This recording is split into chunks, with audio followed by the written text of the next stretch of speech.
Uncle আপনি তো আগের কথা বলছেন, এখন কি ঘটেছে সেটা শুনবেন আপনি? আপনার মনে প্রশ্ন আসছে না ও এখন এখানে এলো কি করে?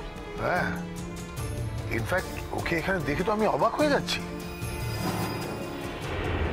তার কারণ আপনারা যখন ওই দিন আবিরকে নিয়ে বাড়ি ফিরলেন, ওকে তো নিয়ে ফেরেননি, তাহলে ও কোত্থেকে এলো?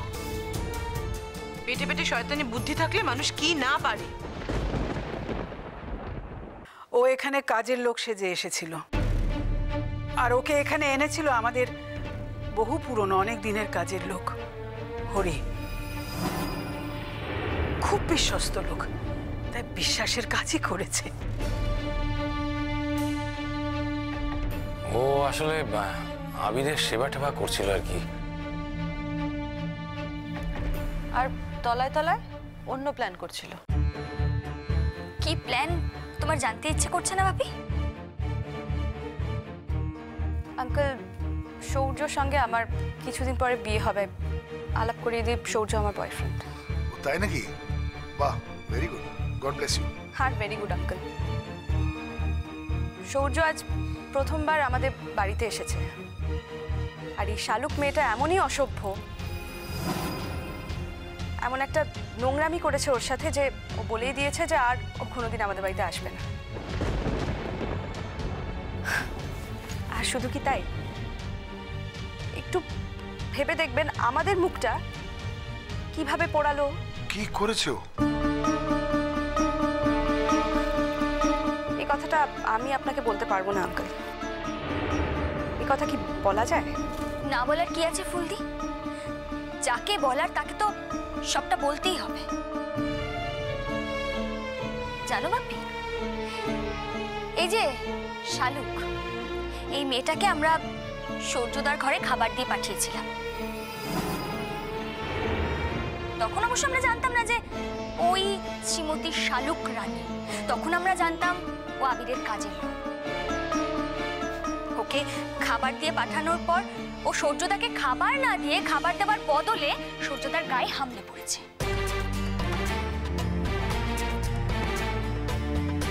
এত খারাপ একটা নোংরা মেয়ে। বাপি, আমি আবিরকে আগে অনেকবার ক্ষমা করেছি, আর আমি আবিরের কোনো অন্যায় মেনে নেব না, কোনো অন্যায় মেনে নেব না। ঐশ্বর্য শোনো, আমি প্রথমত তোমাকে একটা কথা বলি। শালুক এই বাড়িতে এসেছে বলে আমার কোনো অনুশোচনা নেই। আমি বলতে পারি ওই বাড়িতে এসেছে বলেই আমি তাড়াতাড়ি হয়তো সুস্থ হয়ে উঠেছি। কেন, তোমার কি কোনো টাইম আছে আমাকে দেখার? তুমি তো তোমার বন্ধু বান্ধবের সঙ্গে পার্টি, তোমার সিনেমা দেখা, ওইসবই ব্যস্ত ছিলে।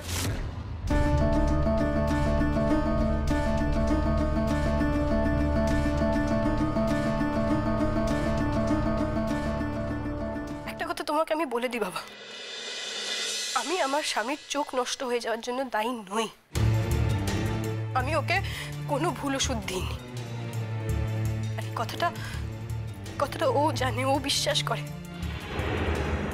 তোমরা করবে না জানি, কিন্তু ও জানে আমি কারোর ক্ষতি করতে পারি না, কোনো মানুষের ক্ষতি করা আমার পক্ষে সম্ভব নয়। আর আমার নিজের স্বামীর ক্ষতি, যে স্বামীকে আমি মনে মনে পুজো করি, তার উপর প্রতিশোধ নেওয়ার জন্য তার ক্ষতি করবো আমি, তার দুটো চোখ আমি নষ্ট করে দেবো, এমন ভয়ঙ্কর কথা আমি নিজে ভাবতেও ভয় পাই বাবা। তোমার কথা শেষ?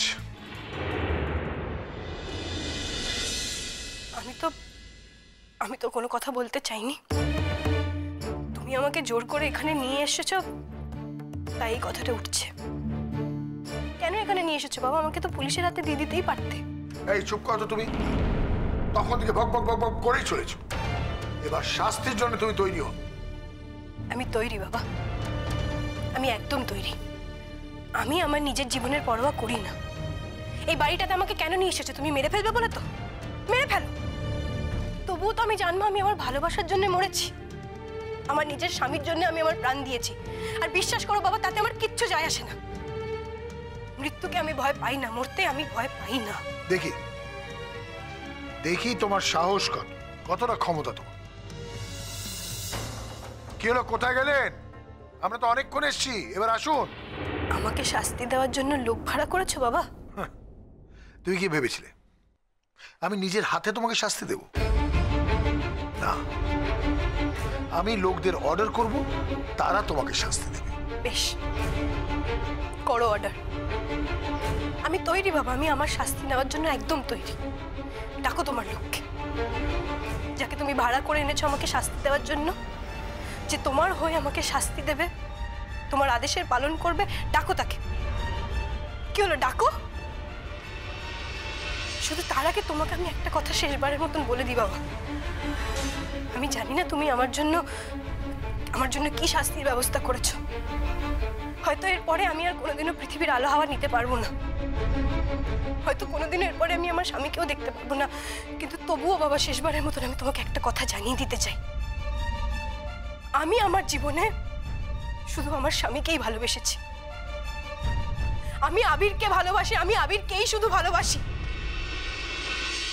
আর আবিরের জীবনে ও শুধু একটা মেয়েকেই ভালোবেসেছে, আর তার নাম ঐশ্বর্য নয় বাবা, তার নাম শালুক।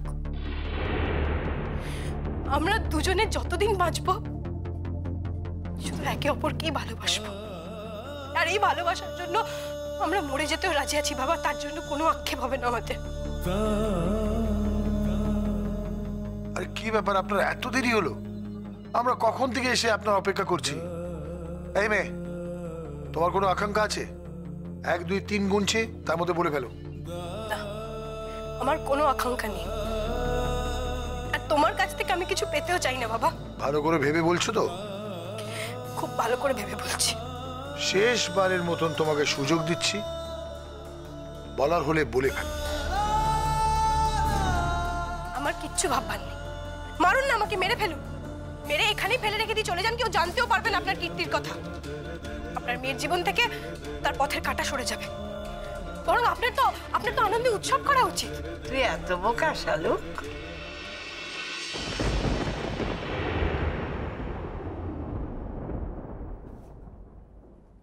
দিদিন, কিরে শালুক, তোর বাবারে চিনতে পারলি না? অবশ্য প্রথমে আমিও চিনতে পারিনি। ও বাড়ির বৌমা যখন আমাদের অপমান করে বাড়ি থেকে বাইর করে দিল, আমার জামাই আমাকে অনেক কটু কথা কইছে, অনেক কথা কইছে।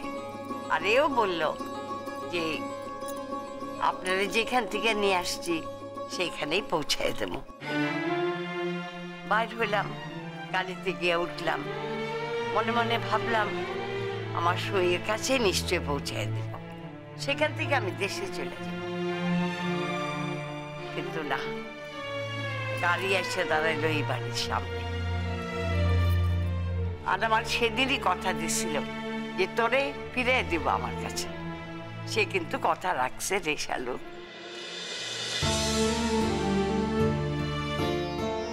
বাবা,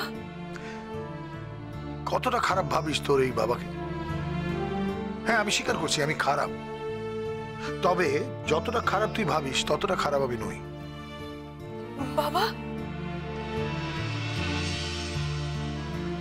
বাবা,